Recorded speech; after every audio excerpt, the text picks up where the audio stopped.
Bienvenue à ce rendez-vous d'actualité. Voici les titres de cette édition.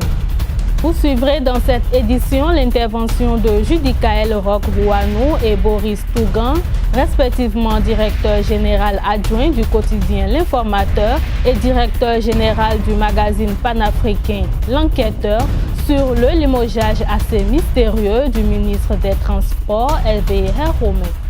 Le commerce des produits halieutiques, précisément des poissons au Bénin, est un véritable problème pour les vendeuses du marché d'Antokpa. Plus de détails dans ce journal. Le maraîchage est la culture de légumes, de certains fruits, de certaines fines et fruits à usage alimentaire. Dans ce journal, vous découvrirez cette activité qui nourrit une grande partie des habitants de Tori. Papa. Oui, ma fille. Tu sais, je t'ai dit qu'après mon bac, je veux devenir journaliste reporter d'images, non? Papa, tu penses m'inscrire où? Esaü. Esaü, papa. Waouh! Maman, maintenant que j'ai eu le bac, je veux faire les finances et trésors. Tu comptes m'inscrire où? Esaü, mon fils. Esaü? Oui, maman! Papa, Oui. tu sais qu'après mon bac, je veux être diplomate, non? Et tu comptes m'inscrire dans quelle université? Mais Esaü, naturellement. Esaü? À ESAE, vous êtes bien formé dans les filières comme administration du travail et de la sécurité sociale, administration générale et territoriale, administration des impôts, gestion des marchés publics, planification et développement local, droit et sciences politiques, sciences économiques et de gestion. ESAE, c'est aussi sa télé numérique ESAE TV et son journal L'Informateur. ESAE, c'est à Bedjromédé, 3e rue après le carrefour 16 ampoules allant à Jericho. Numéro de téléphone 98 98 14 00 96 80 55 11 90 93 65 21. ESAE, l'excellence a un nom. À nouveau, bonsoir. La grève des agents de santé est passée de 48 heures à 112 heures. C'est ce qui ressort de la déclaration faite dans la matinée de ce lundi à Cotonou par le coordonnateur de l'intersyndicale des ressources humaines. À travers la déclaration, il dénonce le silence du gouvernement face aux revendications. Seul le rapport de la commission chargée des réformes a été obtenu, a précisé le coordonnateur Roussou. Après le limogeage du ministre des Transports, Hervé Herromé, et la sortie médiatique de Jacques Ayadji, l'affaire OFMAC suscite toujours des interrogations. À l'Assemblée nationale, le jeune honorable Guy Mitokpe invite le gouvernement du président Talon à expliquer les conditions dans lesquelles l'entreprise sud-africaine s'est dessaisie du marché au profit de OFMAC International. Mieux, le député voudrait également savoir pourquoi le gouvernement s'est permis d'avancer la somme de 20 milliards à l'entreprise béninoise qui devrait financer directement le dit marché. C'était quelques brèves pour ouvrir cette édition. Et parlant toujours de cette affaire du groupe OFMAS et du limogeage du ministre Herromé, Kader Achirou a reçu pour vous ce week-end Boris Tougan, DG du magazine L'Enquêteur, et Roch-Judicaël Rouanou, DGA du quotidien L'Informateur. Les deux confrères sont revenus sur les faits qui ont conduit le président Talon à prendre cette décision de limogeage. Suivons ensemble la lecture qu'ils en font. On s'attendait à ce que le chef de l'État, d'une manière ou d'une autre, un de ces 4 jours, renouvelle l'équipe qui l'accompagnait depuis son accession à la magistrature suprême. Oui. Mais c'était ça compter qu'avant de rendre publique une liste aussi, et une liste définitive, que ça passe par le ministre Herromé, que beaucoup d'ailleurs ne voyaient pas sur la liste de départ. Ensuite, on pense que c'est 8 millions et tout ça. Écoutez, les postes ministériels, les postes de nomination ne sont pas des postes éternels. Quelqu'un qui vient, le jour où tu viens, tu dois savoir que tu as un objectif, tu as des bilans à avoir et du jour au lendemain, on peut t'enlever à tout moment. Il est quand même important que dans un état de droit, dès qu'on appelle comme ça ou bien dès qu'on relève comme ça des autorités, qui fut-il comme un ministre de la tente de Herromé, qu'on puisse quand même dire, sur une source officielle, dire à la population ce qu'on reproche à ce dernier. Bon, comme vous-même vous devez vous imaginer, la surprise a été générale. Mais vous serez d'avis avec moi qu'on ne parlera pas d'incompétence. puisque M. Ebé Romain est ingénieur des bâtiments et travaux publics. Et durant ces 16 mois qu'il a passé à ce poste-là, il a montré qu'il était dans son domaine et il était au front sur tous les chantiers. On avait même l'impression à un moment donné que c'était lui seul qui faisait vivre le PAG. Le Bénin révélé. Voilà. C'était lui seul qui révélait le Bénin en fait. Donc, partant de là, on ne peut pas dire qu'il y a insuffisance de résultats ou des défauts du point de vue de l'efficacité, d'opérationnalité. Mais ceci dit, moi j'estime que les raisons d'État ne se justifient pas. Étant donné que le droit politique béninois a donné la latitude au président de la République de sortir ses ministres quand il le veut. Il en a le plein pouvoir. Mais est-ce que vous estimez quand même qu'on puisse quand même relever un ministre de la République de ses fonctions sans quand même rendre public les raisons de ce limogeage? Non, la raison officielle qu'on nous a apportée, c'est que ce serait à cause du pont de Gouagounou, alors que le ministre était sur le terrain. Est-ce que c'est officiel? Non, c'est la raison la plus circulée comme dans les rumeurs. Mais vous savez qu'au Bénin, les rumeurs, bon, ce sont les rumeurs qui deviennent la vérité. Voilà. Donc, on nous a parlé du pont de Gouagounou, alors que le ministre, après avoir fini son lancement du tournoi, il s'était rendu sur le terrain, il était là-bas quand il aurait été appelé par le chef de l'État pour lui demander de descendre. Mais moi, je pense qu'au-delà de tout ce qui est dit, entre les deux hommes, c'est-à-dire le président de la République et Ebé Romain, c'est une amitié de longue date. Et je pense que le président de la République est bien futé. Ce n'est pas un homme qui prend les décisions à l'improviste. C'est quelqu'un qui est très raffiné.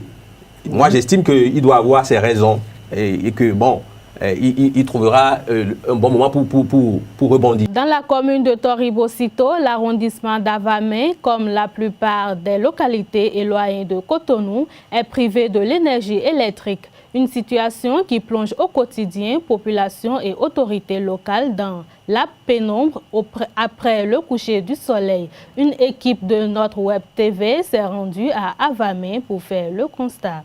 Il est 20h, la nuit tombe sur l'arrondissement d'Avamé dans cette localité éloignée de Cotonou privée de l'énergie électrique. Ce sont lampions, torches et lanternes pour les plus fortunés qui éclairent la pénombre pendant la nuit. Dans cette case, c'est la lueur de cette lanterne qui illumine toute la maisonnée qui s'apprête déjà à tomber dans les bras de Morphée. Toujours dans cette pénombre ambiante, Viviane à la vingtaine environ puise de l'eau dans cette fontaine. À quelques encablures, cette dame lave soigneusement son enfant et sa cohabitante tâche de faire la vaisselle. Plus loin encore, cette femme prépare dans cette marmite posée sur ce foyer le repas de toute la maison. Du côté du local qui abrite l'arrondissement d'Avamé, c'est la lumière de cette lampadaire solaire qui éclaire une petite partie de la cour. À l'intérieur de ce somptueux bâtiment, le chef d'arrondissement travaille au quotidien sans lumière.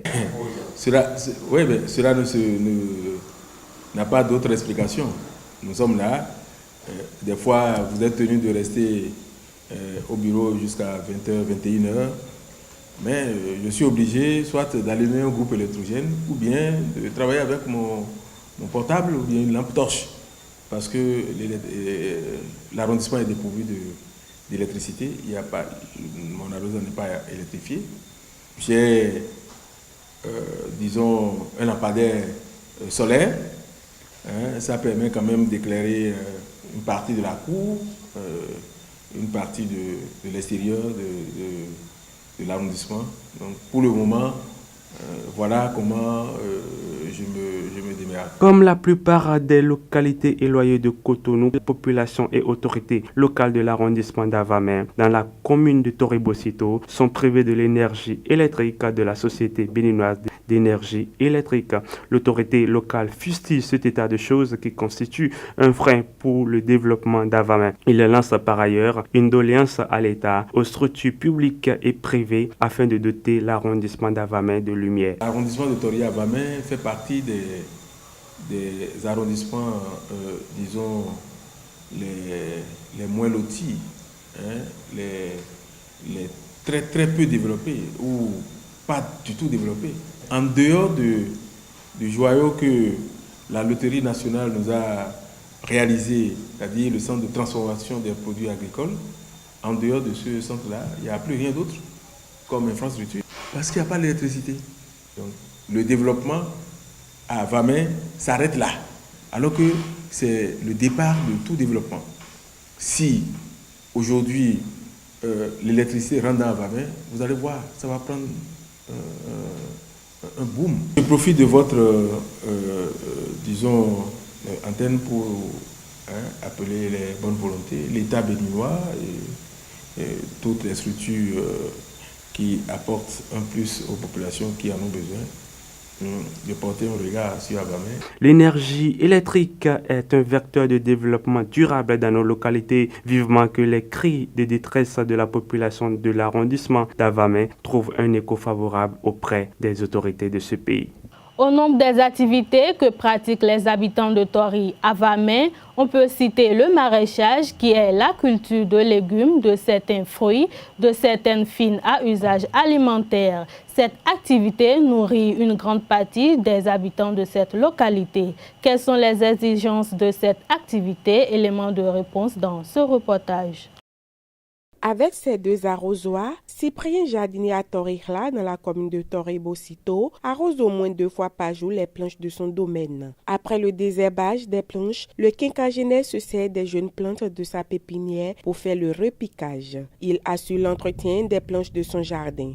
Sur son domaine de 300 mètres carrés, Cyprien cultive diverses sortes de légumes et de concombres. Une production qui nécessite un travail rigoureux et minutieux. Les produits cultivés dans son jardin sont très prisés par la population. Une activité hyper rentable pour le jardinier. Pour commencer, il faut labourer la terre d'abord. Après ça, il faut mettre en planche. Et on a 2 sortes. Ceci, on plante avec les graines directement. Donc ceci, c'est semé directement. Mais les autres, on fait pépinière. Et au moins 3 ou 4 semaines, on commence la plantation. Ici maintenant, c'est ce concombre. On a 2 variétés. On a un qui est cornichon et ceci c'est le blanc. Ceci fait 1 mois, 2 semaines. L'autre cornichon, lui, fait 1 mois, 1 semaine. Donc ça, 5 semaines. Et on commence la récolte. Donc ici, actuellement, les acheteurs, ils viennent ici. Ils viennent ici prendre. Mais avant, on ira à Ganhibin, à côté de nous, pour prendre ça.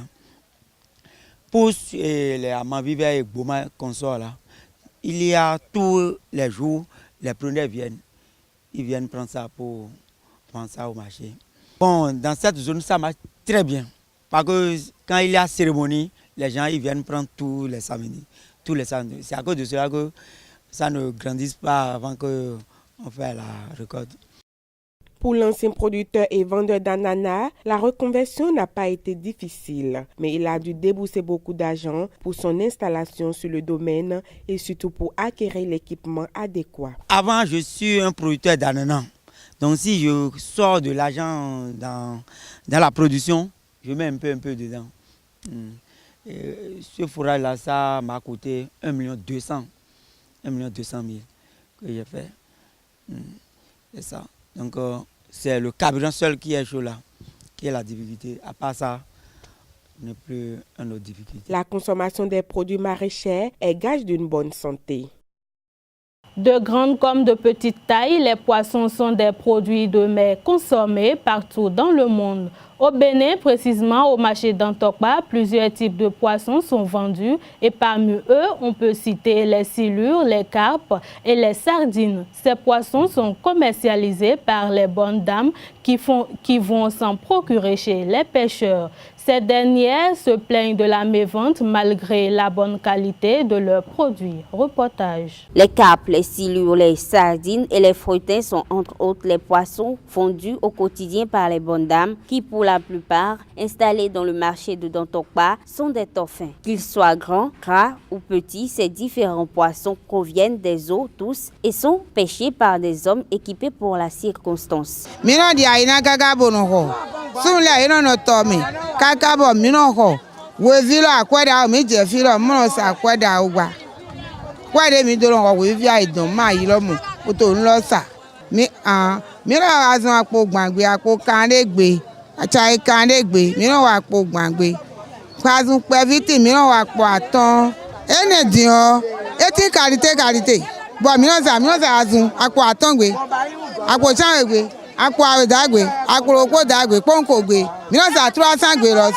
Le prix d'achat de ces produits d'eau douce dépend du type, de la quantité et de la grosseur. Malgré la qualité du produit, les bonnes dames n'arrivent pas à vendre assez de poissons. Elles estiment aussi que leurs conditions de vente y sont pour quelque chose.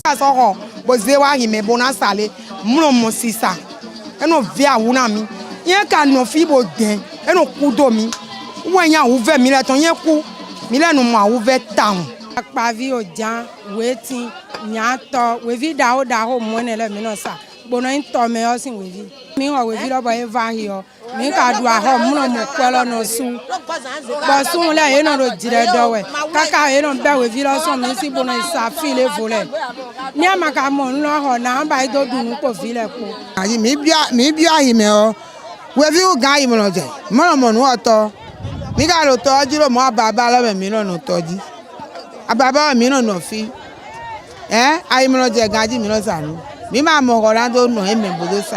Pour elle, la mévente a pris de l'ampleur depuis l'installation de l'actuel régime au pouvoir. Alors, elles invitent le gouvernement à leur venir en aide. Mesdames et messieurs, c'est la fin de cette édition. Merci de votre aimable attention et bonsoir.